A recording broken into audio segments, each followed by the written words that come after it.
ইনকিলাব মঞ্চের মুখপাত্র শরীফ মোহাম্মদ ওসমান হাদি আর নেই। সিঙ্গাপুর জেনারেল হাসপাতালে চিকিৎসাধীন অবস্থায় তিনি মারা গেছেন।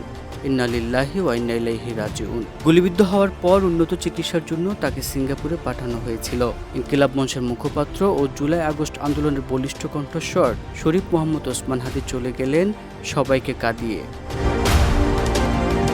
পরিবারের সম্মতির পর 18 ডিসেম্বর বাংলাদেশ সময় বিকেল 5টায় সিঙ্গাপুর জেনারেল হাসপাতালে তার মস্তিষ্কের অস্ত্রোপচার করা হয়। অস্ত্রোপচারের পর তাকে নিবিড় পর্যবেক্ষণে রাখা হলেও শেষ পর্যন্ত ফিরে আসেননি, চলে যান না ফেরার দেশে। ইনকিলাব মঞ্চ রাত 10:45টার দিকে হাদির মৃত্যুর বিষয়টি ফেসবুক পোস্টে নিশ্চিত করে। ওসমান হাদি ঢাকা ৮ আসনে আগামী সংসদ নির্বাচনের সম্ভাব্য প্রার্থী ছিলেন। নির্বাচনী প্রচারণার সময় 12 ডিসেম্বর দুপুরে রাজধানীর বিজয়নগর এলাকায় গুলিবিদ্ধ হন শরীফ ওসমান হাদি।